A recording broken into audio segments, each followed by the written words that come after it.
Halo semuanya, perkenalkan nama saya Indra dari kelas A1 Manajemen dengan NIM 2010417125 dari jurusan Manajemen, mata kuliah Manajemen Pemasaran 1, dosen pengampu Bapak Adi Mursalin SEMM.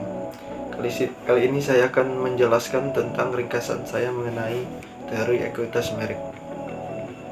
Ekuitas merek atau brand equity.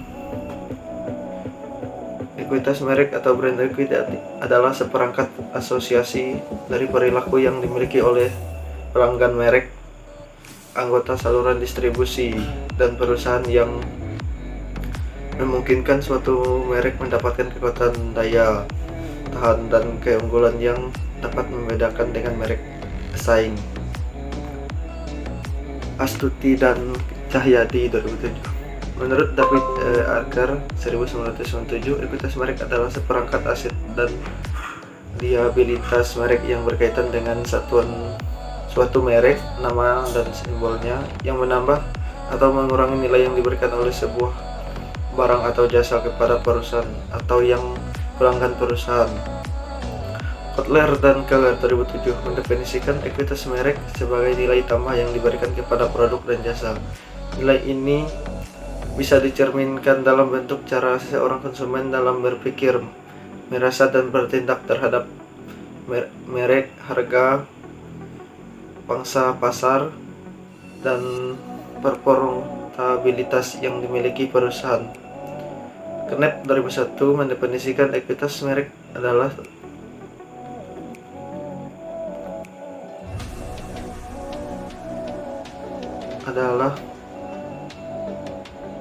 totalitas dari persepsi merek, mencakup kualitas relatif dari produk dan jasa, kinerja keuangan, loyalitas pelanggan, kepuasan, dan keseluruhan penghargaan terhadap merek.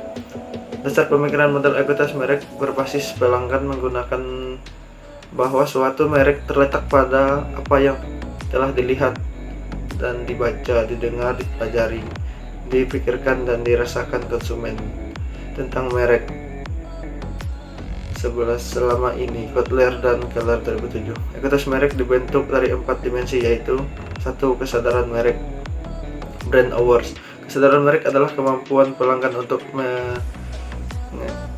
mengenali atau mengingat kembali sebuah merek dan mengartikannya dengan salah satu kategori produk tertentu. 2. Persepsi kualitas, perceived quality. Persepsi kualitas terhadap merek menggambarkan respon keseluruhan pelanggan terhadap kualitas dan keunggulan yang ditawarkan merek. 3. Asosiasi merek atau brand association. Asosiasi merek berkenaan dengan segala sesuatu yang terkait dalam memori pelanggan terhadap sebuah merek. 4. Loyalitas merek, brand loyalty. Loyalitas merek adalah komitmen kuat dalam langganan atau membeli kembali suatu merek secara konsisten di masa mendatang. Brand awareness. Pengertian brand awareness menurut Kotler 2010, brand awareness adalah kekuatan dari suatu brand yang di dalam memori. Seberapa mudah bagi konsumen untuk mengingat suatu brand.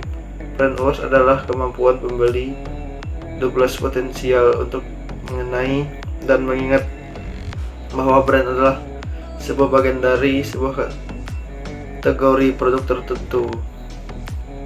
Indikator brand awareness. Menurut Kotler 2010, indikator brand awareness dapat diukur dari kesadaran brand, yaitu 1. Puncak pikiran, top of mind. 2. Pengingat kembali, brand recall. 3. Pengalaman brand recognition. Nomor 4. Tidak menyadari brand unworn. Brand ambassador.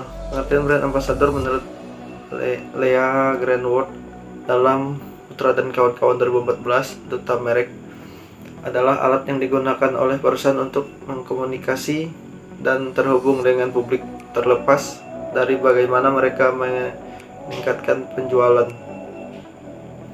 Penggunaan brand ambassador dilakukan oleh perusahaan untuk mengaruhi atau mengajak konsumen. Hal ini bertujuan agar konsumen tertarik pengguna produk terlebih karena pemilihan brand ambassador biasanya didasarkan pada pencitraan melalui seorang selebritis yang terkenal. Proyen dalam KK 2014. Brand ambassador adalah ikon budaya atau identitas di mana mereka bertindak sebagai alat pemasaran yang mewakili pencapaian individualisme, kejayaan manusia, serta komodifikasi dan komersialisasi suatu produk. Indikator brand ambassador menurut Lea Gerpoen dalam Putra dan kawan-kawan 2014, indikator brand ambassador meliputi 1. Transporsi atau keterwakilan, 2. Kongruensi, kesesuaian, daya tarik,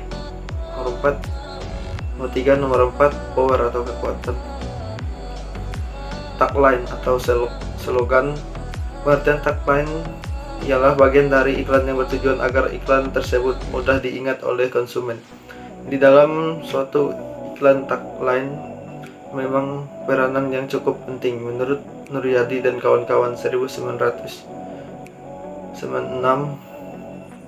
p56, tagline 16 adalah kalimat singkat sebagai penutup teks ini yang menyimpulkan secara singkat tujuan komunikasi suatu iklan. Peneliti menggunakan dimensi dari Eric Schwartz-Praksky 2011 sebagai alat untuk mengukur tagline sebuah merek.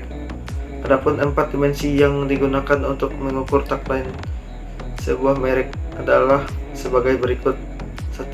Original atau asli, 2. Believable, dapat dipercaya, 3.